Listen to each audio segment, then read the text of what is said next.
ঢাকা বিশ্ববিদ্যালয় সিরাত মাহফিল 2024 বাস্তবায়ন কমিটির প্রতি যারা আমাকে এখানে দাঁড়াবার সুযোগ করে দিয়েছেন, বিশেষভাবে অন্তঃস্থল থেকে কৃতজ্ঞতা জানাচ্ছি ঢাকা বিশ্ববিদ্যালয় কর্তৃপক্ষকে এই চমৎকার আয়োজনটি করবার অনুমতি প্রদান করবার জন্য এবং সার্বিক সর্বাত্মক সহযোগিতা করবার জন্য। আমি কোনো ভূমিকা ছাড়াই আমার মূল বক্তব্যে প্রবেশ করতে চাই। আজ 2024-এর যেই সময়টাতে আমরা দাঁড়িয়ে কথা বলছি, আজকের পৃথিবীতে দুর্বলদের পক্ষে কথা বলাটা ফ্যাশনে পরিণত হয়েছে। আপনারা জানেন, দুর্বল মানুষদেরকে নিয়ে কেউ কাজ করলে সমাজে তাকে হিরো মনে করা হয়। আজকের সমাজে দুর্বলদের নিয়ে কাজ করলে তাদেরকে নিয়ে মানুষ অনেক গর্ব করে। এটা গর্বের একটা ব্যাপার যে কেউ দুর্বলদেরকে নিয়ে কাজ করছে। আমরা সুন্নাহ ফাউন্ডেশন থেকে অসহায় দুস্থদের জন্য কাজ করছি। আপনারা অনেকে আমাদেরকে সেজন্য মোবারকবাদ জানাচ্ছেন, শুভেচ্ছা জানাচ্ছেন, আমাদেরকে প্রেরণা দিচ্ছেন। ধন্যবাদ আপনাদের প্রতি। কিন্তু আমি যেটি বলতে চাচ্ছি যে আজ থেকে ঠিক ১৫০০ বছর আগের পৃথিবীতে যদি আমরা ফিরে যাই, তাহলে আমরা লক্ষ্য করলে দেখতে পাবো সেই পৃথিবীতে দুর্বলদের পক্ষে কথা বলাটা ফ্যাশন তো দূরের কথা, সবচেয়ে বড় চ্যালেঞ্জের বিষয় ছিল। আজকের এই অনুকূল পৃথিবীতে দাঁড়িয়ে আপনি দাস-দাসীর অধিকার, আপনি শ্রমিকের অধিকার, আপনি নারীর অধিকার, আপনি অন্য ধর্মাবলম্বী সংখ্যালঘুদের অধিকার নিয়ে কথা বলতে পারেন। এই কথা বলাটা অনেক নিরাপদ, অনেক ফ্লেক্সিবল পরিবেশ আপনি দেখেন। কিন্তু মুহাম্মদ সাল্লাল্লাহু আলাইহি সাল্লাম যখন দুর্বলদের পক্ষে কথা বলেছেন, তখন পৃথিবীতে দুর্বলদের পক্ষে কথা বলাটা সহজ কাজ ছিল না। এটা লাইফ রিস্কের ব্যাপার ছিল, কিন্তু সেই কাজটা তিনি করেছেন।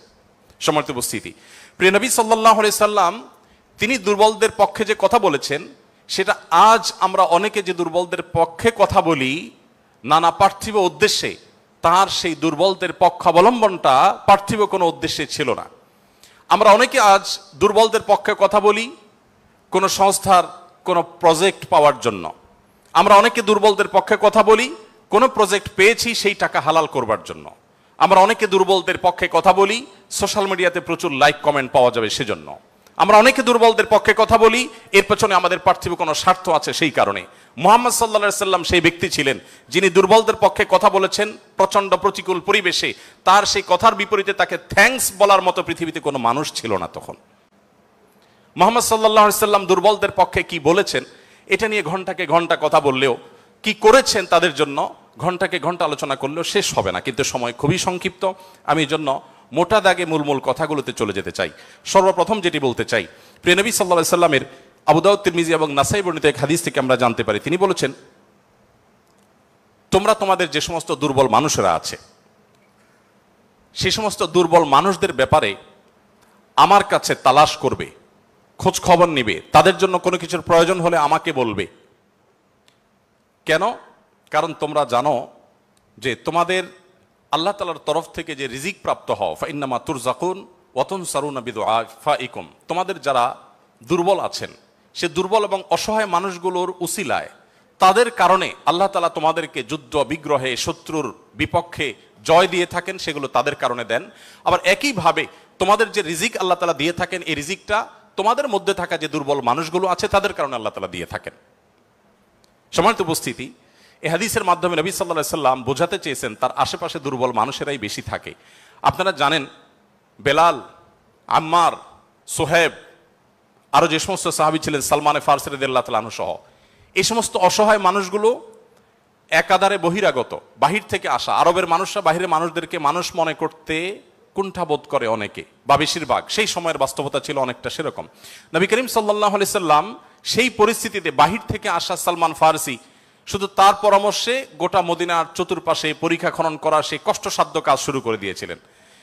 তিনি বেলাল রাদিয়াল্লাহু তাআলা আনহুর মতো একজন নিগ্রো, ইথিওপিয়ান এবং বাহির থেকে আসা কৃতদাস ছিলেন, সেই মানুষটিকে নবী সাল্লাল্লাহু আলাইহি সাল্লাম মুয়াজ্জিন বানিয়েছেন। আজ আমাদের সমাজে মুয়াজ্জিন মানে খুব সাদামাঠা একটা পদ, তখন মুয়াজ্জিন ছিলেন নবী করিম সাল্লাল্লাহু আলাইহি সাল্লামের পর সবচেয়ে মসজিদের মধ্যে থাকা সম্মানজনক পদ। নবী করিম সাল্লাল্লাহু আলাইহি সাল্লাম এভাবে দুর্বল সাহাবীদেরকে যে আগলে রাখতেন, দুর্বল সাহাবীদের মধ্যে তিনি থাকতেন এমন ভাবে যে আজ নেতারা যদি অন্যদের সাথে চলে, নেতা কে এটা পরিচয় দেওয়ার প্রয়োজন হয় না। কোনো পাওয়ারফুল ব্যক্তি, কোনো নেতা, তিনি যদি তার অনুসারীদেরকে সাথে নিয়ে অনুসারীদের বেষ্টিত হয়ে হাঁটেন, তো তাকে চেনার জন্য কারো জিজ্ঞেস করতে হবে না। আমাদের প্রিয় নবী সাল্লাল্লাহু আলাইহি সাল্লাম তিনি যখন সাহাবীদের মধ্যে বসা থাকতেন, তখন বাহির থেকে আসা মানুষরা জিজ্ঞেস করতে হতো মানফিকুম মুহাম্মদ, তোমাদের মধ্যে মুহাম্মদ লোকটা কে?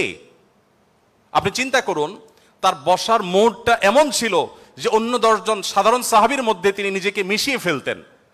তার মধ্যে কোনো অহংকার ছিল না, এমন ভাবে দুর্বলদের সাথে নিজেকে মিশিয়ে ফেলতেন যে বাহির থেকে আসা মানুষ তার অ্যাটিটিউড দেখে, তার বডি ল্যাঙ্গুয়েজ দেখে চেনার কোনো উপায় ছিল না যে মোহাম্মদ নেতা লোকটি কে সাল্লাল্লাহু আলাইহি ওয়াসাল্লাম।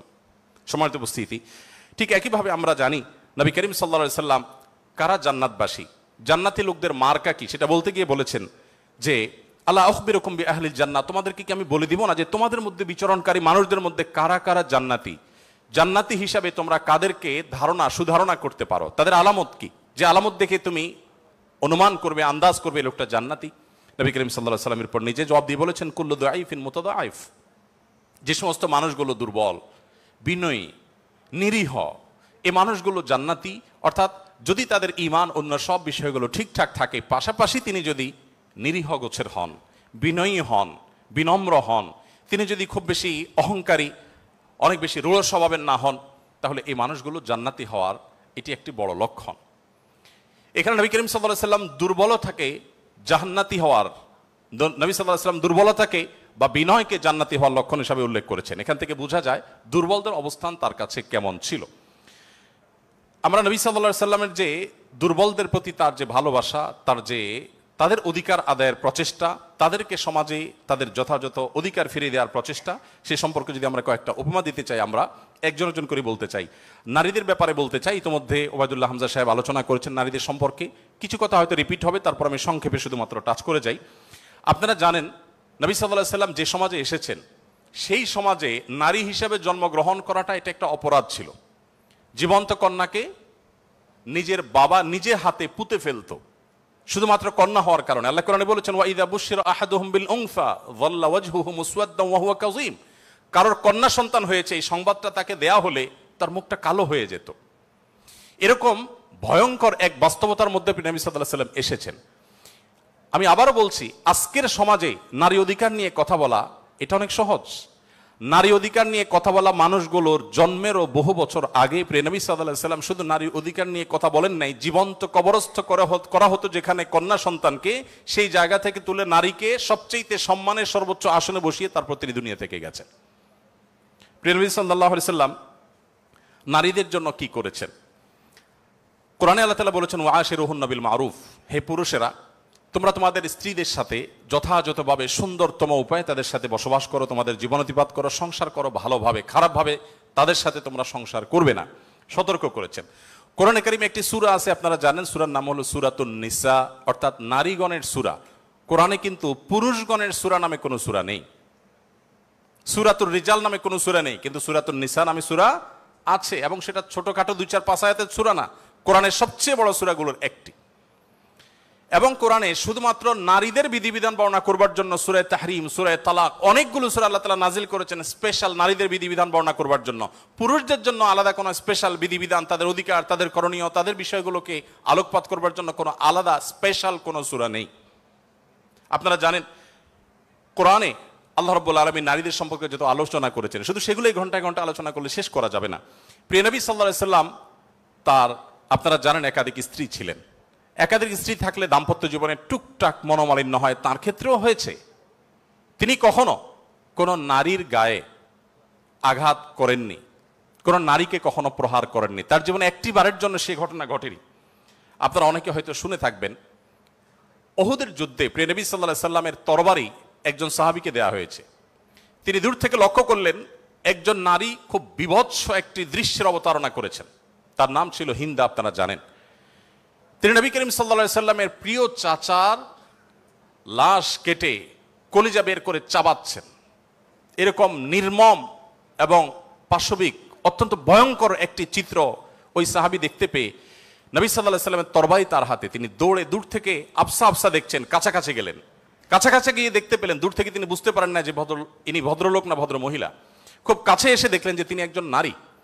তিনি তখন বলেছেন পরবর্তীতে যে আমি তরবারিটা তুলেছিলাম যে তার শিরকে আমি তার ধড় থেকে, দেহ থেকে আলাদা করে দিব, কিন্তু তৎক্ষণাৎ আমার মনে হলো এই তরবারিটা তো সেই মানুষটার যে মানুষ কোনোদিন কোনো নারীর গায়ে আঘাত করেন নাই, আমি যত কঠিন দৃশ্যই দেখি না কেন, আমি নবী সাল্লাল্লাহু আলাইহি সাল্লামের তরবারি দিয়ে কোনো নারীকে আঘাত করতে পারি না। তিনি সেই অবস্থাতে এরকম ভয়ঙ্কর একটি দৃশ্য দেখার পরও নবী করিম সাল্লাল্লাহু আলাইহি সাল্লামের জীবন চরিত্রের মধ্যে তিনি নারীদেরকে যেভাবে সম্মান দিতেন, মর্যাদা দিতেন, শুধুমাত্র সেই বিষয়টিকে স্মরণ করে তরবারিকে খাপে ঢুকিয়ে তিনি সেখান থেকে ফিরে এলেন। প্রিয় নবী সাল্লাল্লাহু আলাইহি ওয়াসাল্লাম তিনি যুদ্ধের ময়দানে কয়েক শ্রেণী মানুষকে কোনোভাবেই যেন হত্যা না করা হয় তার জন্য আগে থেকে বলে রেখেছেন, এবং যুদ্ধের আগে যোদ্ধাদেরকে, মুজাহিদদেরকে বলে রাখতেন, খবরদার রণাঙ্গনে শত্রুপক্ষের অন্য সব মানুষকে আঘাত করলো, নারীদেরকে আঘাত করবে না। আপনারা এই জন্য সাহাবীদের মধ্যে পুরুষ সাহাবীদের শহীদ হওয়ার অনেক লম্বা ফিরিস্তি বা লিস্ট আপনারা দেখতে পান, মহিলা সাহাবীদের লিস্ট খুব বেশি একটা দেখা যায় না। যদিও পুরুষদের আল্লাহর জন্য জীবন উৎসর্গ করার এই পথের সর্বপ্রথম পথ নির্দেশ করেছেন যিনি, অবাক করা বিষয় হলো তিনি একজন নারী, সুমাইয়া রাদিয়াল্লাহু তাআলা আনহা। প্রিয় ভাইরা আমার, নবী করিম সাল্লাল্লাহু আলাইহি সাল্লাম তার জীবনের একেবারে শেষের দিকের বক্তব্যগুলোর, ভাষণগুলোর একটি ছিল ইস্তাউসু বিন-নিসাই খায়রা, তোমরা নারীদের ব্যাপারে আমার কাছ থেকে ভালো ওসিয়ত গ্রহণ করো। অর্থাৎ আমি তোমাদেরকে ওসিয়ত করছি, আমি জীবনের শেষ মুহূর্তে, অন্তিম মুহূর্তে তোমাদেরকে উপদেশ দিচ্ছি, নারীদের বেলায়, মহিলাদের ব্যাপারে তোমরা ভালো আচরণ করবে, এটি আমার কাছ থেকে শুনে রাখো। নবী করিম সাল্লাল্লাহু আলাইহি ওয়াসাল্লাম তিনি তিনটি জিনিসকে খুব বেশি ভালোবাসতেন, তিনটি জিনিস তার কাছে খুব বেশি প্রিয় ছিল। আপনারা অনেকে হাদিসটি জানেন। তার একটি ছিল সুগন্ধি, তিনি পারফিউম, আতর খুব পছন্দ করতেন। আরেকটি ছিল সালাত, নামাজ, এটি তার চক্ষু শীতলতার কারণ ছিল, তার অনেক ভালো লাগতো নামাজ আদায় করতে। আরেকটি ছিল নারী। এখানে নারী প্রিয়র অর্থ হলো বাবা এবং মায়ের মধ্যে নবী সাল্লাল্লাহু আলাইহি সাল্লাম বাবার চাইতে মাকে বেশি প্রায়োরিটি দিতেন। সন্তানের মধ্যে ছেলে এবং মেয়ের মধ্যে মেয়েকে বেশি ভালোবাসতেন, এত বেশি ভালোবাসতেন যে প্রিয় নবী সাল্লাল্লাহু আলাইহি সাল্লামকে আল্লাহ তাআলা ছেলে সন্তান দিয়েছেন, তাদের সবাইকে শৈশবে মৃত্যু দিয়েছেন, তার একমাত্র চারটি কন্যা সন্তানকে বাঁচিয়ে রেখেছেন। দিন শেষে তিনি কন্যাদের বাবা হয়ে বেঁচে ছিলেন, ছেলেদের বাবা হয়ে বেঁচে ছিলেন না।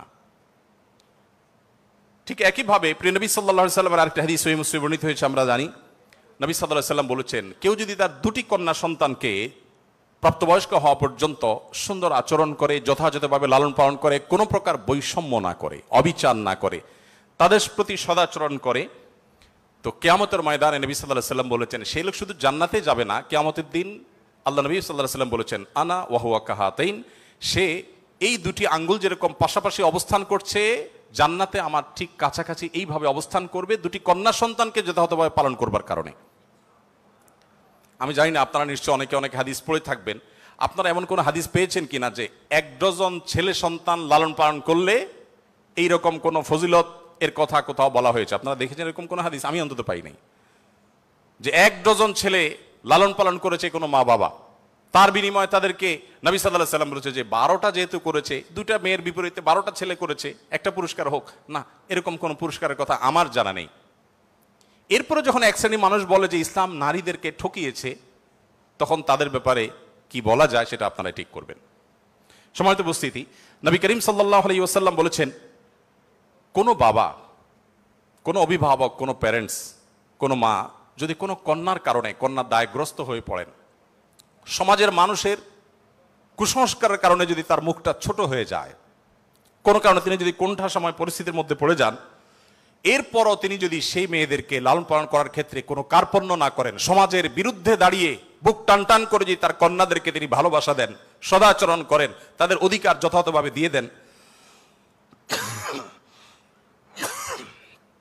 দুঃখিত, তাহলে সেক্ষেত্রে নবী সাল্লাল্লাহু আলাইহি সাল্লাম বলেছেন এই কন্যাদের প্রতি সদাচরণ করবার কারণে জাহান্নাম থেকে মুক্তির কারণ হবে কিয়ামতের ময়দানে ওই ব্যক্তির জন্য। এটি নবী সাল্লাল্লাহু আলাইহি সাল্লামের আরো বহু হাদিস আছে, আমি আর সেদিকে যাব না, শুধুমাত্র একটি হাদিস বলে শেষ করব। সেটা হলো, আপনারা জানেন নবী করিম সাল্লাল্লাহু আলাইহি সাল্লামকে জিজ্ঞাসা করা হলো, ইয়া রাসূলুল্লাহ মান আহাক্কুন নাসি বিহুসনি সুহবাতি, আমার সবচেয়ে ভালো আচরণ পাওয়ার অধিকারটা কার? নবীজি সাল্লাল্লাহু আলাইহি সাল্লাম বলেছেন উম্মাক, তুমি সবচেয়ে ভালো আচরণ করবে তোমার মায়ের। এরপর জিজ্ঞাসা করা হলো, হে আল্লাহর রাসূল তারপর? আপনারা জানেন হাদিসটি খুবই প্রসিদ্ধ হাদিস, তিনি বলেছেন তারপর তোমার মায়ের। জিজ্ঞাসা করা হলো তারপর, এরপরে বললেন তারপরও তোমার মায়ের। এরপর সাহাবী যখন জিজ্ঞাসা করলেন ইয়া রাসূলুল্লাহ তারপর, এরপর বললেন তোমার বাবার। আপনারা অনেকে শুনেছেন ডক্টর জাকির নায়েক, তিনি এই হাদিস প্রসঙ্গে বলেছেন আল্লাহ নবী সাল্লাল্লাহু আলাইহি সাল্লাম গোল্ড মেডেলটাও দিলেন মাকে, তারপর সিলভার মেডেলটাও দিলেন মাকে, ব্রোঞ্জটাও দিলেন মাকে, বাবাকে দিলেন একটা সান্ত্বনা পুরস্কার। এরপরে যদি কেউ বলে যে ইসলাম নারীদেরকে ঠকিয়েছে, যে যুক্তিতে বলে সেটা আপনারাও জানেন আমিও জানি। বলা হয় বাবার সম্পদে ছেলে যদি 2 টাকা পায়, মেয়ে 1 টাকা পায়, এখানে মেয়ের প্রতি অবিচার করা হয়েছে। আপনারা জানেন এর মতো হাস্যকর একটা দাবি আরেকটি হতে পারে না। কারণ ছেলে বেচারা, এতক্ষণ শুধু মেয়েদের কথা বলছি, আসেন একটু ছেলেদেরকে আমরা দুর্বল হিসেবে দেখি। ছেলে বেচারা প্রাপ্তবয়স্ক হওয়ার পর বাবা মা তার ভরণ পোষণ দিতে বাধ্য নন। যদি বাবা মা বলেন যে তুমি প্রাপ্তবয়স্ক হয়ে গেছো, তোমার চাল ডাল তুমি জোগাড় করো, বাবা মা সেটা বলতে পারেন, সে রাইট তাদের আছে। বিয়ে এখনো বেচারা করে নাই, মাত্র প্রাপ্তবয়স্ক হয়েছে। এরপর প্রাপ্তবয়স্ক হওয়ার পর যখন বিয়ে শাদী চিন্তা করে, বাপ মা এটা বলতেই পারেন যে বাবা তোমার বিয়ে শাদীর টাকা তুমি জোগাড় করো, আমি তোমার বইয়ের গহনা কিনে দিব, মোহর জোগাড় করব, তোমার খরচ খরচা দিব। এটা বাবা মা করতে বাধ্য নন শরীয়তের দৃষ্টিকোণ থেকে, ছেলেরটা ছেলেকেই জোগাড় করতে হবে। আপনাদের অনেকগুলো প্রশ্ন আমার কাছে আসছে, এর মধ্যে সবচেয়ে কমন যে প্রশ্ন বারবার এসেছে সেটা হলো যুবকদের প্রশ্ন, বাবা মা বিয়ে দিতে চায় না, আমরা কি করব? আমি সে প্রশ্ন উত্তরে যেতে পারবো কিনা জানি না, তবে তরুণদের আহাজারে আমাকে খুব কষ্ট দেয়। কারণ আমি খুব বেশি বয়সে বিয়ে করিনি, আমি এখন নানা হয়েছি, আপনারা অনেকে জানেন। আমার এই বয়সে আমি নানা হয়েছি, এটা অনেকে শুনলে আসমান থেকে নাজিল হওয়ার উপক্রম হয় যে কিভাবে সম্ভব। তো আমি বলি, আমি আমার সংসার জীবন গোছানো শেষ, আমি এবং আমার মিসেস সহ বাকি জীবন আরামের সাথে দেশ বিদেশ যদি ঘুরেও বেড়াই, আল্লাহ বিল্লাহ করে বাকি জীবন কাটিয়ে দিই, আমার কোনো টেনশন নাই, কারণ আমার সংসারের সব সেট আপ করা শেষ। সে সমস্ত মানুষদেরকে দেখে আমার করুণা হয়, মায়া হয়, যারা আর্লি ম্যারেজকে দোষণীয় মনে করে, তারা অনেক বেশি দেরি করে তথাকথিত নিজের পায়ে দাঁড়ানোর কথা বলে 30-35 পার হওয়ার পর বিবাহ শাদী করেন। এই মানুষগুলো তাদের ছেলে মেয়ে হইতে হইতে, প্রথম তো আবার ছেলে মেয়ে নেওয়া যাবে না, একটা লম্বা সময় এনজয় করতে হবে, 40-এর পর হয়ে যায় ছেলে মেয়ে হতে হতে। এরপর এই ছেলে পড়ালেখা করে গ্রাজুয়েশন করতে করতে 55-60 ছুঁই ছুঁই হয়ে যায়, ততক্ষণে সংসারের ঘানি টানতে থাকে। আল্লাহ না করুন ছেলেটা যদি অমানুষ হয়, এই বেচারা বৃদ্ধ বয়সে আর যাওয়ার কোনো উপায় নাই। আবার সন্তান তো 1টা বা 2টা বেশি নেওয়া যাবে না, তাহলে তার দুঃখের কোনো শেষ আছে? আর আমার সবকিছু কমপ্লিট। এখন ছেলে মেয়ে যদি বেশি বেতাল হয়, বেলাইন হয়, সোজা কানটা মলে দিয়ে দরজা দেখা দিতে কোনো অসুবিধা নাই। কারণ আমার 2nd, 3rd, 4th অপশন আছে, অনেকগুলো সন্তান আছে। আর দ্বিতীয়ত আমার বয়সে এখনো অনেকখানি বাকি আছে। যাই হোক, আমি সেদিকে যাচ্ছি না। আমি যেটা বলছিলাম সেটা হলো, ছেলেদের এই বেচারাদের যে অসহায়ত্ব, এটার কথা কেউ বলে না। দেখেন, আমিও নারীদের ওয়াজি করে গেলাম, ছেলেদের অসহায়ত্বের কথা একটু বলি। এই বেচারারা যতদিন বাবার সংসারে থাকবে, তোমার ঘানি তুমি টানো, বাবা মা বাধ্য না। মেয়েকে কিন্তু এটা বাবা বা মা বলতে পারেন না। এরপর যখন বিয়ে হবে, বিয়ের সময় ওই যে ছেলেরা চিরকুট নিয়ে আসে, হুজুর একটু বলে দেন আমার আব্বা এখানে আছে। আমি পল্টনে একটা হোটেলের উদ্বোধনী দিনে আমার এক বন্ধু মানুষ সেখানে গেছিলাম, এক ছেলে তার বাবাকে ধরে আমার কাছে নিয়ে আসছে, এসে বলছে হুজুর আপনার অনেক ওয়াজ শুনছি, আজকে আমার বাপরে হাতের কাছে পাইছি, আমাকে বিয়ে দেন। আমি বহু বলছি, আজকে আপনি হাতে নাতে বলেন। আমি নিজের লজ্জা লাল হয়ে গেলাম যে ছেলে কি বেহায়ার মতো কথা। যাই হোক, তো এই বেচারারা বিয়ে করতে যাবে, বাপ বলে যে কি করো তুমি, বিয়ে করবে মানে টাকা কামাই করো। মেয়েদের বিয়ের সময় কি বাবা মা এটা বলে তুমি কয় টাকা কামাই করছো তোমার বিয়ে দিব? বলার সুযোগই নাই, রাইটই নাই। এরপরে বিয়েটা যখন হয়ে যায়, এই বেচারা এতদিন নিজের পেট পালা লাগতো, এখন বউয়ের পেট পালো, ছেলে মেয়ের পেট পালো, অর্থাৎ তাদের রিজিকের ব্যবস্থা করো, তাদের উপার্জনের দায়িত্ব তার। নিজের বাবা মা যদি বৃদ্ধ হয়ে যান, অসহায় হয়ে যান, তাদের দায়িত্ব তার। বাপের বাড়ি যাওয়ার সময় বাজারটা তার করতে হয়, শ্বশুর বাড়ি যাওয়ার সময় মিষ্টির প্যাকেটটার টাকাও তাকে দিতে হয়। শতভাগ খরচ ছেলের, শতভাগ খরচ কার? ছেলের। আর বাপের সম্পদে পাবে হলো 2 টাকা, 2 আনা, আর মেয়ে পাবে 1 টাকা। তার অন্যের খরচ তো দূরের কথা, নিজের খরচই তার উপরে বর্তায় না। ইসলাম কি তাকে কম দিয়েছে না বেশি দিয়েছে? একজনকে 2 টাকা দিয়ে বাজারে পাঠিয়ে বিরাট বড় ফর্দ দেখাই দিয়েছেন, এতগুলো সব তোমাকে আনতে হবে। আরেকজনকে 1 টাকা দিয়ে বললেন যে তুমি শুধুমাত্র এই টাকা দিয়া যা খুশি তা করতে পারো। তাহলে এই 1 টাকা যাকে দেওয়া হয়েছে তার অধিকার কি কম দেওয়া হয়েছে না বেশি দেওয়া হয়েছে? আল্লাহর সাথে পাল্লা দিলে গোল্লা যাওয়া ছাড়া কোনো উপায় থাকে না। যারা নিজের বিবেক দিয়ে আল্লাহ সুবহানাহু ওয়া তাআলার বিচারকে, বিশ্লেষণকে বিচার করতে চায়, তারা আল্লাহর উপরে ওই যে খোদার উপরে খোদাগিরি বলে, যে সে মূর্খতা ছাড়া আর কিছুই করছে না। আমি শ্রদ্ধা রেখে তাদের প্রতি এটা বলতে বাধ্য হলাম। যাই হোক, আমি যেটা বলছিলাম যে নবী সাল্লাল্লাহু আলাইহি ওয়াসাল্লাম মেয়েদের সম্পর্কে এত কথা বলেছেন। দেখুন যে মা হিসাবে মেয়েদের মর্যাদা এত বেশি। ইমাম মালিক রহমতুল্লাহ আলাইহি একটি চমৎকার কথা বলেছেন। তিনি বলেছেন যে আল আম্বিয়াউ আবুল বানাত, আপনারা অবাক হবেন, যত নবী রাসূল পৃথিবীতে এসেছেন বেশিরভাগ নবী রাসূলদেরকে আল্লাহ তাআলা ছেলে সন্তান না দিয়ে মেয়ে সন্তান দিয়েছেন। যাই হোক, মেয়েদের ব্যাপারে কথা বেশি হয়ে যাচ্ছে, এক পেশে হয়ে যাচ্ছে, আমরা একটু অন্য কোন অপশনে চলে যাই। এরপরে যেটি বলতে চাই তা হলো বিধবা এবং ইয়েতিমদের ব্যাপারে। দেখুন, ইয়েতিম বিধবার ব্যাপারে নবী করিম সাল্লাল্লাহু আলাইহি ওয়াসাল্লাম বলেছেন, বুখারীতে হাদিসটি বর্ণিত হয়েছে, আস-সাইলাল আরমালাতি ওয়াল মাসাকি কাল মুজাহিদি ফি সাবিলিল্লাহ আও কাল্লাযী ইয়াকুমুল লাইলা ওয়া ইয়াসুমুন নাহার। যে ব্যক্তি কোনো বিধবার ব্যয়ভারের দায়িত্ব গ্রহণ করবে, যে ব্যক্তি কোনো ইয়েতিমের লালন পালনের দায়িত্ব গ্রহণ করবে, অভিভাবকত্বের দায়িত্ব গ্রহণ করবে, নবী সাল্লাল্লাহু আলাইহি ওয়াসাল্লাম বলেছেন এই ব্যক্তি আল্লাহর রাস্তায় রণাঙ্গনে জিহাদরত ব্যক্তি আল্লাহর কাছে যে মর্যাদা লাভ করবে, নিজের জায়গায় বসে থেকে অসহায় বিধবার দায়িত্ব, বিধবা ভাতা দিয়ে তার দায়িত্ব গ্রহণ করলে এই ব্যক্তিকে আল্লাহ তাআলা সেই মর্যাদা দান করবেন। আপনি এরকম কোন হাদিস দেখাতে পারবেন না যে একটা লোক বেচারার বউ মরে গেছে, মন মরা থাকে, যদি কোনো ভদ্র মহিলা তার আশ্রয় দেওয়ার জন্য তিনি অনুপযুক্ত হওয়া সত্ত্বেও নিজেকে পেশ করেন, উপস্থাপন করেন আর তার আশ্রয় হয়ে যান, তাহলে নবী সাল্লাল্লাহু আলাইহি ওয়াসাল্লাম বলেছেন তার এই পুরস্কার আছে। নিশ্চয়ই ভালো কাজের সওয়াব আছে, কিন্তু আলাদা পার্টিকুলার কোনো সওয়াবের কথা নবী সাল্লাল্লাহু আলাইহি ওয়াসাল্লাম বলেন নাই। কিন্তু একজন বিধবার ব্যাপারে কিন্তু সেই কথা বলা হয়েছে। ইয়েতিমের ব্যাপারে নবী সাল্লাল্লাহু আলাইহি ওয়াসাল্লাম বলেছেন, আনা ওয়া কাফিদুল ইয়াতিমি কাহাতাইন, আমি এবং ইয়েতিমের অভিভাবক, যিনি ইয়েতিমের দায়িত্ব নেন, এই দুইজন এই দুটি আঙ্গুলের মতো পাশাপাশি জান্নাতে অবস্থান করবো। আপনারা অনেকে বলতে পারেন যে জান্নাতে এই লোক নবীর কাছে থাকবে, এর আগে শুনলাম দুইটা কন্যা লালন পালন করলে সেও নবী সাল্লাল্লাহু আলাইহি ওয়াসাল্লাম কাছে থাকবে, তো নবী সাল্লাল্লাহু আলাইহি ওয়াসাল্লামের কাছে কতজন থাকবে? আসলে দুনিয়াতে আমরা একজনের সাথে আরেকজন হাঁটতে পারি, আখিরাতকে আমরা দুনিয়ার মতো কম্পেয়ার করি বা বিবেচনা করি, আখিরাতের বিষয়টা সম্পূর্ণ ভিন্ন। নবী সাল্লাল্লাহু আলাইহি ওয়াসাল্লামের জান্নাত এটা তো দুনিয়ার কোনো প্রাসাদের মতো হবে না, বিশাল বড় জগৎ নিয়ে হবে। সবচেয়ে ছোট জান্নাতে যে গোটা পৃথিবীর সমান 10 পৃথিবীর সমপরিমাণ জান্নাত তিনি পাবেন। মহাশূন্য সম্পর্কে আমরা ধারণা পাওয়ার পর আমাদের কাছে এটা খুব সহজ মনে হয় যে পৃথিবীর অন্যান্য পৃথিবীর বাইরে যে আল্লাহ তাআলার মহা সৃষ্টি আছে সেগুলোর তুলনায় পৃথিবী খুব ক্ষুদ্র। যখন পৃথিবীতে এগুলো আবিষ্কার হয় নাই, আপনি চিন্তা করুন তখনকার মুসলমানদের জন্য ঈমান আনা কতটা কঠিন ছিল, যে কিভাবে এত বড় জান্নাত দিবেন আল্লাহ তাআলা, কোথায় এত জায়গা। কিন্তু আজ আমরা সেটা আবিষ্কার করেছি, আমরা জানি কিয়ামত পর্যন্ত আবিষ্কার হতে থাকবে। কোরআন এবং সুন্নাহর অনেক কিছু এখনো আমাদের বুঝে আসছে না, কিন্তু এক সময় হয়তো বুঝে আসবে। তো যাই হোক, নবী করিম সাল্লাল্লাহু আলাইহি ওয়াসাল্লাম ইয়েতিমের ব্যাপারে এই সুসংবাদ আমাদেরকে দিয়েছেন। এবং নবী সাল্লাল্লাহু আলাইহি ওয়াসাল্লাম আরেকটা হাদিস বলে আমি শেষ করব, তিনি বলেছেন যে ব্যক্তি তার পরিবারের মধ্যে কোনো ইয়েতিমকে সংযুক্ত করেন, এই জায়গা আমি একটু থামবো। ইয়েতিমকে সংযুক্ত করার মানেটা কি? আমাদের দেশে ইয়েতিম বা গরিবের বাচ্চাকে লালন পালন অনেকেই করেন, কিন্তু সেটা নিজের ধান্দায় করেন, গরিবের প্রয়োজনে না।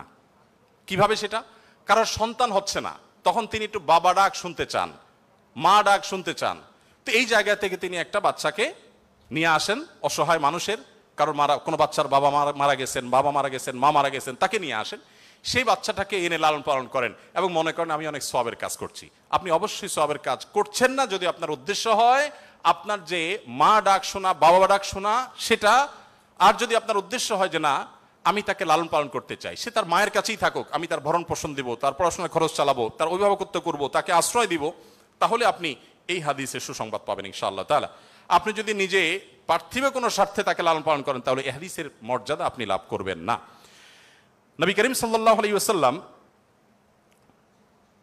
মুসনাদ আহমদে বর্ণিত একটা হাদিসে আসছে, তিনি বলেছেন যে এক ব্যক্তি তার কাছে বলেছে, হে আল্লাহর রাসূল, আমার অন্তরটা অনেক শক্ত, আমি খুব শক্ত হৃদয়ের মানুষ, আমার মনটা নরম হয় না, আপনি আমাকে কোনো একটা পরামর্শ দিন। নবী সাল্লাল্লাহু আলাইহি ওয়াসাল্লাম বলেছেন, তুমি ইয়েতিমের মাথায় হাত বুলাবে, তোমার মন নরম হবে এবং সেই সাথে অসহায়দের তুমি খাদ্য দান করবে, আহার দিবে। এই দুটি কাজ যদি তুমি করো তাহলে তোমার অন্তরের কাঠিন্য দূর হয়ে যাবে। আমাদের অনেকের মধ্যে এই অভিযোগ আছে, আমরা এই আমলগুলো করতে পারি। নবী সাল্লাল্লাহু আলাইহি ওয়াসাল্লাম দুর্বলদের মধ্যে যারা দাসী ছিলেন তাদের জন্য কি করেছেন আপনারা অনেকে জানেন। ইসলামের অনেকগুলো গুরুত্বপূর্ণ বিধিবিধান আছে, এর মধ্যে থেকে একটা হলো দাসী মুক্ত করার বিধান। যদি কোনো পুরুষ, কোনো স্বামী যদি তার স্ত্রীকে মায়ের সাথে তুলনা করেন, মায়ের সাথে তুলনা করার একটা পর্যায়ে আছে যেটাকে ইসলামী ফিকহের পরিভাষায় জিহার বলা হয়। রাগের বশে এরকম অনেকে করে থাকেন যে আমার মা যেরকম হারাম তুমি এরকম হারাম, তালাকের মতোই অনেকটা। এই টাইপের কথা যদি কেউ বলেন, তার প্রায়শ্চিত্ত হলো তাকে একটি দাস মুক্ত করতে হবে। কেউ যদি ইচ্ছাকৃতভাবে রোজা ভঙ্গ করেন, তাহলে তার প্রায়শ্চিত্ত হলো তাকে একটি দাস মুক্ত করতে হবে। কেউ যদি শপথ করে শপথ রক্ষা না করেন, ভঙ্গ করেন, তাহলে তাকে দাস মুক্ত করতে হবে। কেউ যদি কোনো মানুষকে হত্যা করেন, ভুলে হত্যা করেন, তার প্রায়শ্চিত্তগুলোর মধ্যে থেকে একটা হলো তাকে দাস মুক্ত করতে হবে। এভাবে ইসলাম অনেকগুলো ভুলের প্রায়শ্চিত্ত হিসাবে অন্য কোনো অপশনের চাইতে দাস মুক্তিকে প্রায়োরিটি দিয়েছে, গুরুত্ব দিয়েছে। নবী সাল্লাল্লাহু আলাইহি ওয়াসাল্লাম বারবার বলেছেন, কারণ তিনি চাইতেন মানুষ দাস না থাকুক, মানুষ মুক্ত হয়ে যাক। নবী সাল্লাল্লাহু আলাইহি ওয়াসাল্লাম আজকের পৃথিবীর মতো ফ্যাক্টরি রেভলিউশনের পর মানুষের মুক্তির জন্য বা দাস প্রথার বিরুদ্ধে তিনি কথা বলেছেন এমন না। আমি আগেই বলেছি, আজ পৃথিবীতে বহু দুর্বলদের পক্ষে কথা বলা মানুষ পাবেন, তার সবগুলোই বেশিরভাগই দেখবেন স্বার্থের কারণে। আমরা নিজেরাও দুর্বলদের সহযোগিতা করি। এই যে বন্যা গেল, অনেকেই বন্যার সময় ত্রাণ নিয়ে গেছেন জাস্ট একটা ছবির জন্য। অনেকে ত্রাণ নিয়ে গেছেন, কষ্ট করেছেন, শুধু তার একটা লাইভ দরকার, কিছু লাইক দরকার, কিছু কমেন্ট দরকার, কিছু বাহবা দরকার। তো নবী সাল্লাল্লাহু আলাইহি সাল্লাম দাস দাসীদের মুক্তির জন্য কথা বলেছেন সেই সমাজে যখন দাস দাসী ছিল আজকের যুগে বিএমডব্লিউর মালিক হলে যেরকম গর্বের, দাস দাসী থাকা সেরকম গর্বের। এরকম মূল্যবান অ্যাসেট কোনো বিনিময় ছাড়া মুক্ত করে দেওয়ার জন্য নবী সাল্লাল্লাহু আলাইহি সাল্লাম উৎসাহিত করতেন। শুধু তাই নয়, আপনারা জানেন যে নবী করিম সাল্লাল্লাহু আলাইহি সাল্লাম বলেছেন, কোন দাসকে যদি কেউ মুক্ত করে, তাহলে ওই দাসের প্রতিটি অঙ্গকে মুক্ত করার বিনিময়ে যে ব্যক্তি এই কাজটি করলেন, আল্লাহ তাআলা ওই ব্যক্তিকে তার ওই অঙ্গকে জাহান্নাম থেকে মুক্তির পরওয়ানা দান করবেন।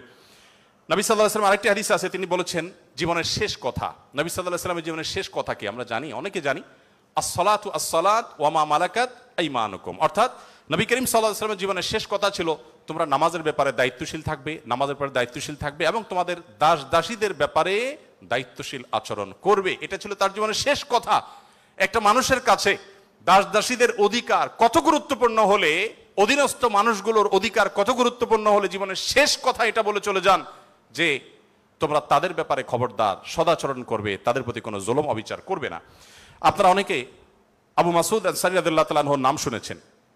আবু মাসউদ আনসারী রাদিয়াল্লাহু তাআলা আনহু তার একজন দাসকে প্রহার করছিলেন, অধীনস্থকে, কাজের লোককে প্রহার করছিলেন। নবী সাল্লাল্লাহু আলাইহি ওয়াসাল্লাম পেছন থেকে বললেন, আলাম আবু মাসউদ, সাবধান, শুনে রাখো আবু মাসউদ, লাল্লাহু আকদারু আলাইকা মিনকা আলাই, তুমি এই দাসের প্রতি যতটা পাওয়ার রাখো, হোল্ড করো, আল্লাহ তাআলা তোমার উপর তার চেয়ে বেশি পাওয়ার হোল্ড করেন, মাইন্ড ইট।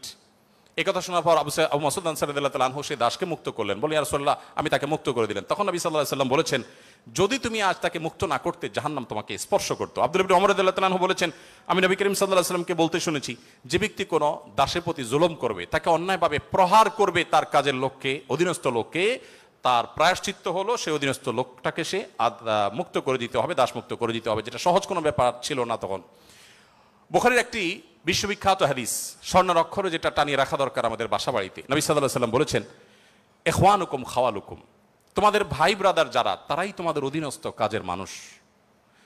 এই মানুষগুলো সম্পর্কে নবী সাল্লাল্লাহু আলাইহি ওয়াসাল্লাম বলেছেন, জাআলাহুমুল্লাহু তাহতা আইদিকুম, তাদেরকে আল্লাহ তাআলা তোমাদের অধীনস্থ করে দিয়েছেন। এর মধ্যে ইঙ্গিত রয়েছে আল্লাহ চাইলে তোমাকে তার অধীনে করে দিতে পারতেন। অতএব ফামান কানা আখুহু তাহতা ইয়াদি, যে ব্যক্তির তার ভাই তার অধীনে থাকবে, অর্থাৎ কোনো দাস, কোনো দাসী অথবা যে কোনো কাজের মানুষ, এই হাদিসে দাস দাসীর কথা বলা হয়নি, যে কোনো কাজের লোক, অধীনস্থ মানুষ যদি কারোর অধীনে থাকে, ফালইউতইমহু মিম্মা ইয়াকুল, তাহলে সে যা খায় একই কোয়ালিটির খাবার জন্য তাকে অফার করে, এবং সে যা পোশাক পরে একই কোয়ালিটির পোশাক যেন তাকে পরায়। একটু থামতে চাই এখানে। আপনি একটু কল্পনা করুন, এমন একজন মানুষের, যিনি অনেক পয়সার মালিক, অনেক বড় পদ হোল্ড করেন, তিনি তার ড্রাইভার তার জন্য যখন পোশাক কিনছিলেন, একই সময় তার নিজের পোশাকও কিনছিলেন। একই পোশাক যেটা তার জন্য কিনেছেন, সেম পোশাক ড্রাইভারের সাইজ অনুযায়ী, একই কোয়ালিটির, একই কালারের, একই জিনিস ড্রাইভারের জন্য কিনেছেন। এই দৃশ্যটা কি কল্পনা করা যায়? আজকের বাস্তবতা এটা কি খুব সহজ বিষয় মনে হয়? আমরা তো অনেকে অধীনস্থ মানুষদের পাশে বসে খাবো এটাকেই দোষী বিষয় মনে করি। আমরা কি নিজেদেরকে সভ্য দাবি করি? আজকের পৃথিবীর মানুষের সভ্যতা যেখানে গিয়ে ঠেকবে, নবী সাল্লাল্লাহু আলাইহি ওয়াসাল্লাম তিনি এবং তার সাহাবা একরাম পৃথিবীকে যেই জায়গায় রেখে গেছেন সভ্যতার, সেখানে পর্যন্ত আজকের পৃথিবী সভ্যতার সর্বোচ্চ শিখরে গিয়ে পৌঁছতে পারবে না।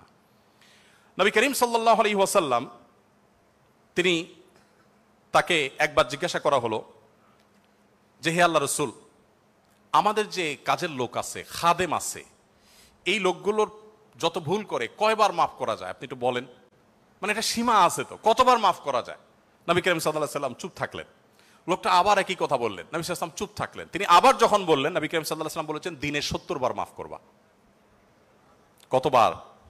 এর মানে হলো তুমি নিজেকে নিয়ন্ত্রণহীন করবে না। এই বিষয়ে অবশ্য ওয়াজ করা অনেক সহজ, আমল করা অনেক কঠিন। আল্লাহ তাআলা আমাদেরকে আমলের তৌফিক দান করুন। এভাবে নবী করিম সাল্লাল্লাহু আলাইহি ওয়াসাল্লাম দুর্বলদের পক্ষে, দুর্বলদের অধিকার আদায়ের জন্য অনেক কথা বলেছেন। সেই সময় যখন দুর্বলদের পক্ষে কথা বলা আজকের মতো ফ্যাশনের বিষয় ছিল না। আজ যারা অধিকারের কথা বলে, তাদের জন্মেরও হাজারো বছর আগে প্রিয় নবী সাল্লাল্লাহু আলাইহি ওয়াসাল্লাম এই মানুষগুলোর অধিকার আদায় করে উন্নতির চরম শিখরে রেখে গেছেন। পৃথিবী আবার তাদেরকে অবনমন করেছে।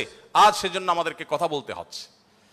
সম্মানিত উপস্থিতি, নবী করিম সাল্লাল্লাহু আলাইহি ওয়াসাল্লাম তিনি অন্য ধর্মাবলম্বীদের অধিকার নিয়ে যত কথা বলেছেন, অনেক লম্বা কথা বলতে হবে, আমার হাতে একেবারে সময় নেই। আমি শুধু এটুকু বলবো, আল্লাহ তাআলা কোরআনে কারিমে বলেছেন, লা ইয়ানহাকুমুল্লাহু আনিল্লাযীনা লাম ইউকাতিলুকুম ফিদ-দীন ওয়া লাম ইখরিজুকুম মিন দিয়ারিকুম আন তাবাররুহুম ওয়া তুকসিতু ইলাইহিম ইন্নাল্লাহা ইউহিব্বুল মুকসিতিন। যে সমস্ত অন্য ধর্মাবলম্বীরা তোমাদেরকে তোমাদের দেশ থেকে বের করে দেয়নি, তোমাদের উপর কোনো যুদ্ধ চাপিয়ে দেয়নি, অর্থাৎ শান্তিপূর্ণ সহাবস্থান করছে, তাদের প্রতি সদাচরণ করতে তোমাদের আল্লাহ তোমাদেরকে নিষিদ্ধ করেনি না, বরং আল্লাহ তাআলা সদাচরণকারী, ন্যায়নিষ্ঠ আচরণকারীকে ভালোবাসেন।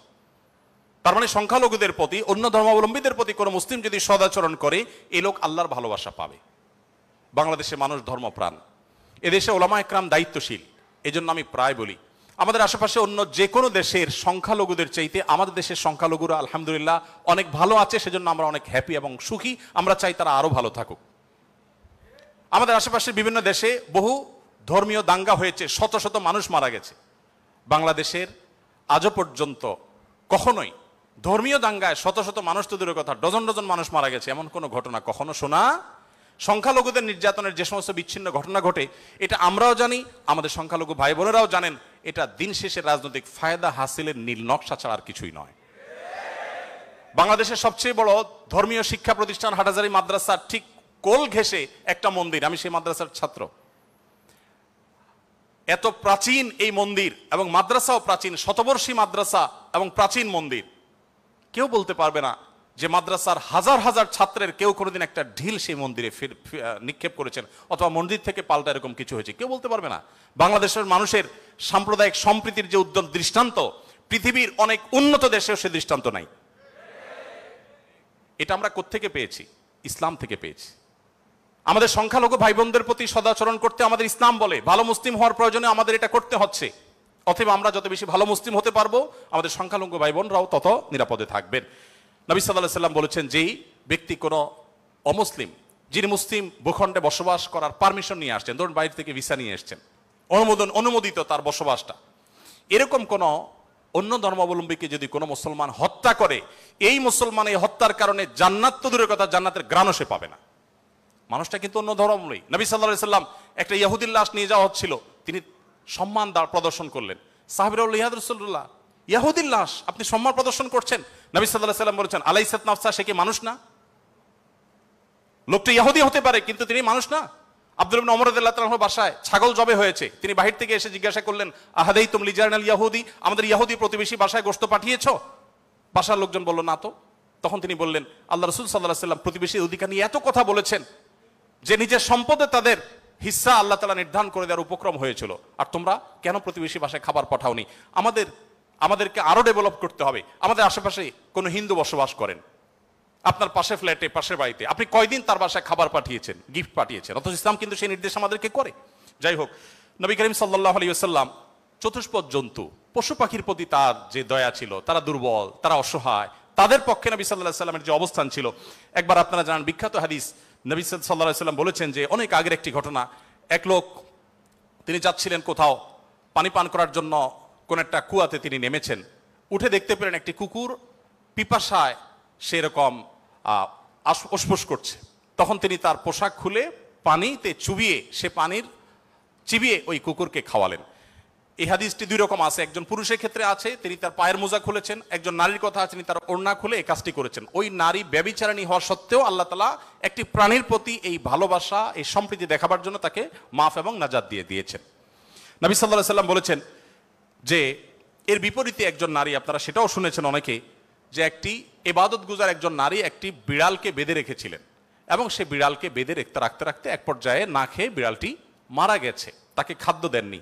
শুধুমাত্র এই কারণে তিনি ইবাদত গুজার হওয়া সত্ত্বেও আল্লাহ তাআলা ওই নারীকে জাহান্নামী হিসেবে ঘোষণা করেছেন, শুধুমাত্র একটা প্রাণীর জীবনের প্রতি এই হেয়ালিপনা করার জন্য। এখন প্রাণী তো দূরের কথা, মানুষের জীবন আমরা শেষ করে ফেলছি নির্দয়ভাবে।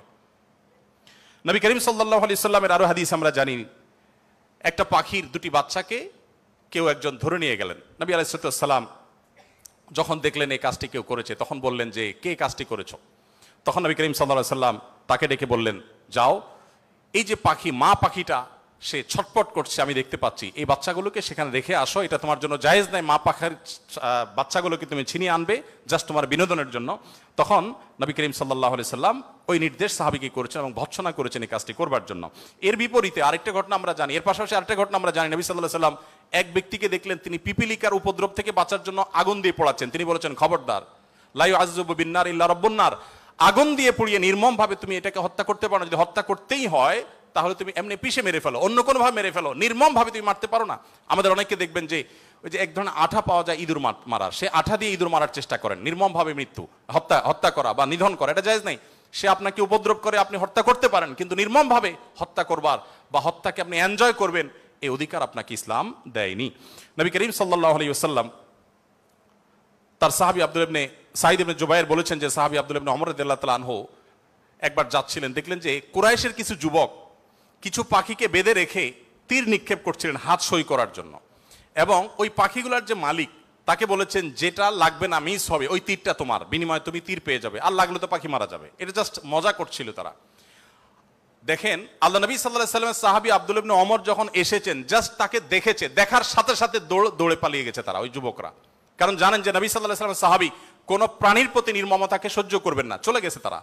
তখন এবার আব্দুল ইবনে ওমর রাদিয়াল্লাহু তাআলা আনহু বলেছেন, আল্লাহ লানত এবং অভিশাপ নাজিল হয় ওই মানুষগুলোর প্রতি যারা কোনো প্রাণীকে এরকম বিনোদনের জন্য জাস্ট তীর মেরে, গুলি মেরে বিভিন্নভাবে লক্ষ্যবস্তু তাদেরকে বানায়। নবী করিম সাল্লাল্লাহু আলাইহি ওয়াসাল্লামের জীবনের বহু ঘটনা আছে, আমরা বলে শেষ করতে পারবো না, আমি একেবারে শেষের দিকে চলে আসছি। একবার নবী করিম সাল্লাল্লাহু আলাইহি ওয়াসাল্লাম একটি ওট দেখতে পেলেন, খুব ক্ষীণকায়, জীর্ণশীর্ণ, দুর্বল, এবং তার চোখে পানি। নবী সাল্লাল্লাহু আলাইহি ওয়াসাল্লাম তার শরীরের উপরে খুব আলতো করে হাত বুলিয়ে দিলেন। তখন সেই ওটের আচরণ দেখে বর্ণনাকারী সাহাবী বলছেন মনে হচ্ছিল সে অনেকটা প্রশান্তি অনুভব করেছে। তখন তিনি ওটের মালিককে ডেকে বললেন যে এই ওটকে তুমি কেন ভালো করে খাবার দাবার দাও না, তার ব্যাপারে তুমি আল্লাহকে কেন ভয় করো? নবী সাল্লাল্লাহু আলাইহি ওয়াসাল্লাম তাকে সতর্ক করলেন। ঠিক একইভাবে নবী সাল্লাল্লাহু আলাইহি ওয়াসাল্লাম ঐতিহাসিক একটি হাদিস সহিহ মুসলিম বর্ণিত, তিনি বলেছেন, ইন্নাল্লাহা কাতাবাল ইহসানা আলা কুল্লি শাই ফাইদা কাতালতুম ফাহসিনুল কিতলাহ ওয়া ইযা যাবাহতুম ফাহসিনুজ যিবহা। যদি কেউ কোন প্রাণীকে জবে করতে হয়, জবে করে খেতে হয়, আল্লাহ তার জন্য হালাল করেছেন, সেও যেন নির্মম ভাবে জবে না করে। এই জন্য ছুরি যেন ভালো করে ধার দিয়ে নেয়, যাতে করে পশুর প্রতি নির্মমতা করতে করতে ধীরে ধীরে তাকে যেন হত্যা করতে না হয়। এমনকি কোনো মানুষকে যদি মৃত্যুদণ্ড দিতে হয়, তাকেও যেন নির্মম ভাবে হত্যা না করা হয়। প্রয়োজনে তাকে যদি মৃত্যুদণ্ড দিতে হয়, এমনকি রণাঙ্গনে যদি শত্রুপক্ষ হয়, নির্মম ভাবে তার অঙ্গ প্রত্যঙ্গ কেটে টুকরা টুকরা করবেন, এই নির্মমতা করার অনুমতি ইসলাম আপনাকে দেয়নি। আপনাকে মানুষ হতে বলেছে ইসলাম। নবী সাল্লাল্লাহু আলাইহি ওয়াসাল্লাম এক ব্যক্তিকে দেখলেন যে তিনি তার কোন একটা পশু জবাই করার জন্য শুইয়েছেন, শুইয়ে তারপরে সেই পশু ছুরি ধার দিচ্ছেন। একদিক থেকে শুয়েছেন, হয়তো পাও দিয়ে ফাড়া দিয়ে ধরে রেখেছেন, আর অপর দিক থেকে হাত দিয়ে তিনি ছুরি ধার দিচ্ছিলেন। নবী সাল্লাল্লাহু আলাইহি ওয়াসাল্লাম বলেছেন যে আতুরিদু আন তুমিতাহা মাউতা, তুমি কি চাও এই প্রাণীটাকে কয়েকবার হত্যা করতে? কেন তুমি আগে ছুরি ধার দিয়ে আনো নাই? নবী করিম সাল্লাল্লাহু আলাইহি ওয়াসাল্লাম একটি গাধার পাশ দিয়ে যাচ্ছিলেন, দেখতে পেলেন যে গাধাটার উপরে কেউ ছ্যাঁক দিয়েছে, কোনো লোহাটো হাতে দাগ দিয়ে ছ্যাঁক দিয়েছে, ক্ষতবিক্ষত হয়েছে। নবী সাল্লাল্লাহু আলাইহি ওয়াসাল্লাম বলেছেন, লাআনাল্লাহুল্লাযী ওয়াসামা, যে ব্যক্তি গাধাটাকে ছ্যাঁক দিয়েছে, আল্লাহর লানত, আল্লাহর রহমত থেকে সে বঞ্চিত হয়ে অভিশাপ তার উপরে নাজিল হবে। নবী করিম সাল্লাল্লাহু আলাইহি ওয়াসাল্লাম এক ব্যক্তিকে দেখলেন যে তিনি বলছেন, হে আল্লাহর রাসূল, আমি যখন ছাগল জবে করি তখন আমি যাতে অপ্রয়োজনে কষ্ট দিতে না হয়, নির্মমতা করতে না হয়, সেদিকটা খেয়াল করে। নবী সাল্লাল্লাহু আলাইহি ওয়াসাল্লাম বলেছেন, রাহিমাকুল্লাহ, তুমি যদি ছাগলের প্রতি দয়া পরবশ হও, আল্লাহ তাআলা তোমার প্রতি দয়া পরবশ হবেন। ভাইরা আমার, এমনকি তৃণলতা গাছপালা এগুলো প্রয়োজন ছাড়া যদি কেউ কাটে, নবী সাল্লাল্লাহু আলাইহি ওয়াসাল্লাম বলেছেন ওই ব্যক্তির মাথায় আল্লাহ তাআলা জাহান্নামের আগুন নিক্ষেপ করেন। প্রয়োজন ছাড়া যদি বৃক্ষ নিধন করে কেউ, আমি যদি সারাদিন সারারাত বলি, হয়তো নবী সাল্লাল্লাহু আলাইহি ওয়াসাল্লাম দুর্বলদের অধিকার আদায়ের জন্য কি করেছেন, শুধু কথা বলেননি, কি করেছেন সেগুলো বলে হয়তো শেষ করা যাবে না। আমাদের সময় অনেক আগেই শেষ হয়ে গেছে। আমি শুধুমাত্র শেষের দিকে আসছি এবং বলতে চাই, আজকে যে জায়গায় আমি দাঁড়িয়ে কথা বলছি, এই বিশ্ববিদ্যালয় সহ বহু বিশ্ববিদ্যালয়, বিশেষ করে পাবলিক বিশ্ববিদ্যালয়গুলো, যেগুলো মেধাবীদের, দেশের সবচেয়ে বড় বড় ভালো মেধাবীদের সবচেয়ে বড় বিচরণ ক্ষেত্র, এই জায়গা থেকে আমাদের আনন্দের অনেক ইতিহাস যেমন রচিত হয়েছে, দুই একটি দুঃখের এবং বেদনার ঘটনাও এখানে ঘটত। তার মধ্যে থেকে একটি হলো র্যাগিংয়ের ঘটনা। নতুন একজন শিক্ষার্থী, যেখানে পুরাতন শিক্ষার্থী বা বড় ভাইদের কাছে, সিনিয়রদের কাছে স্নেহ ভালোবাসা পাওয়ার কথা, র্যাগিংয়ের নামে তাকে অপমানিত করা, অপদস্থ করা, তাকে হ্যারাসমেন্ট করা, তাকে অপমান অপদস্থ করে পশুর মতো বুনো আনন্দে মেতে ওঠা, এটা আমাদের দেশের অনেক শিক্ষা প্রতিষ্ঠানের একটি অঘোষিত কালচারে পরিণত হয়েছিল। আমরা আশা করব এই পশুত্ব, এই নির্মমতা, এটা আমাদের দেশে আর কোনো শিক্ষা প্রতিষ্ঠানে কোনোদিন ফিরে আসবে না। আমরা সবাই যদি দায়িত্বশীল হই, আমরা সবাই যদি মানুষ হই, ভালো মুসলমান হতে হলে ভালো মানুষ আমাদেরকে হতে হবে। আমরা যদি ভালো মানুষ হই, তাহলে আমাদের দ্বারা এরকম ঘটনা কখনো ঘটতে পারে না। একজন মানুষের কষ্ট কারোর আনন্দের কারণ হতে পারে না। নবী করিম সাল্লাল্লাহু আলাইহি ওয়াসাল্লাম বলেছেন, যে ব্যক্তি কোনো ছোটদের প্রতি স্নেহ করে না, ভালোবাসে না, সে আমার উম্মত না। ছোট এবং জুনিয়রদের প্রতি যদি স্নেহ মমতা না থাকে, ভালোবাসা না থাকে, সে আর যা হোক নবী করিম সাল্লাল্লাহু আলাইহি ওয়াসাল্লামের উম্মত হিসাবে পরিচিতি পাবে না। অতএব র্যাগিংয়ের এই অপসংস্কৃতিকে ঝেঁটিয়ে শিক্ষা প্রতিষ্ঠানগুলো থেকে বিদায় করতে হবে আপনাদেরকেই। সবাই রাজি আছেন তো ইনশাআল্লাহ? আল্লাহ তাআলা আমাদের সবাইকে সেই তৌফিক দান করুন। সময়ত উপস্থিতি, আমাদের আসরের সময় হয়ে গেছে অনেক আগেই। আমি খুব সংক্ষেপে শেষ করলাম। আপনাদের প্রশ্ন, অনেকগুলো প্রশ্ন আমার কাছে আছে, কিন্তু প্রশ্ন আমি এখনো টাচই করতে পারলাম না, তো সেজন্য আমি ক্ষমা চেয়ে নিচ্ছি। নামাজের পর আর কোনো সেশন আদৌ থাকবে কিনা আমি জানি না, তবে যেহেতু প্রশ্নগুলো আপনারা দিয়েছেন, আমি কোনো লাইভে সেটার উত্তর দিয়ে দিতে পারি। আর যদি নামাজের পরে সেশন হয়, তাহলে সেখানে আমরা 15-20 মিনিট এই প্রশ্নগুলো উত্তর দেওয়ার চেষ্টা করতে পারি। আর একটি আহ্বান আপনাদের প্রতি আমি রাখতে চাই, সেটা হলো, আপনারা অনেকে আমাদের সাথে বিভিন্ন সময় যোগাযোগ করেন যে আস-সুন্নাহ ফাউন্ডেশনের সাথে আপনারা কিভাবে ইনভলভ হবেন। আপনারা অনেকে হয়তো মনে করেন আমরা শিক্ষার্থী মানুষ, আমরা টাকা পয়সা দিতে পারবো না, তাহলে আস-সুন্নাহ ফাউন্ডেশনের সাথে কিভাবে ইনভলভ হবে। আমি আপনাদেরকে বলতে চাই, আস-সুন্নাহ ফাউন্ডেশনের যে ওয়েবসাইট আছে, asunnahfoundation.org, আমাদের এই ওয়েবসাইটে ভলান্টিয়ার রেজিস্ট্রেশন বা ভলান্টিয়ার নিবন্ধন যে ফিচার আছে, সেখানে ক্লিক করে আপনি আপনার তথ্যপত্র দিয়ে যদি সাবমিট করে রাখেন, আমাদের কাছে আপনাদের ডাটা চলে আসবে। আপনারা যেন আনন্দিত হবেন যে আমাদের ফেনী, লক্ষ্মীপুর, নোয়াখালীতে বন্যা দুর্গতদের যে পুনর্বাসনের কার্যক্রম চলছে, সেখানে প্রায় 45টা টিম, 45টা টিম সেখানে কাজ করছে। এই প্রত্যেকটা টিমে কোনো না কোনো পাবলিক বিশ্ববিদ্যালয়ের ছাত্ররাই নেতৃত্ব দিচ্ছেন। তাদের সাথে কোনো ব্যবসায়ীকে, কোনো চাকরিজীবীকে ট্যাগ করা হয়েছে। 3 জন করে এক একটা টিমে থাকে, তারা সেখানে কাজ করছে, তথ্যপত্রগুলো ভেরিফিকেশন করছে। তাদের তথ্যপত্রের ভিত্তিতে আমরা ইনশাআল্লাহ অসহায় এবং দুস্থ মানুষদের ঘরগুলো বানিয়ে দেওয়ার, কৃষকদেরকে নগদ অর্থ সহায়তা দেওয়ার এবং অন্যান্য কার্যক্রম আমরা পরিচালনা করব। তো আপনারা যদি ফাউন্ডেশনের সাথে ইনভলভ হতে চান, আমি আপনাদের সবাইকে উদাত্ত আহ্বান করতে চাই, এমনকি আমাদের বোনদেরকেও বলতে চাই যে আপনারাও আমাদের ফাউন্ডেশনের ভলান্টিয়ার হিসেবে নিবন্ধন করতে পারেন। আমাদের যখন প্রয়োজন হবে, আমরা কোনো সময় আমাদের নিবন্ধিত ভলান্টিয়ারদেরকে প্রায়োরিটি দিয়ে বিভিন্ন কাজের ক্ষেত্রে আমরা তাদেরকে ইনভলভ করে থাকি। আমরা আশা করি যে আমাদের কল্যাণমূলক কাজে আপনারাও সাথী হবেন, সঙ্গী হবেন। আজকের এই আয়োজন, এত সুন্দর একটি আয়োজন করবার জন্য কর্তৃপক্ষকে আমি ধন্যবাদ জানাই, এবং বিশেষভাবে ধন্যবাদ জানাই আমাকে এখানে এসে কিছু কথা বলবার সুযোগ দেওয়ার জন্য।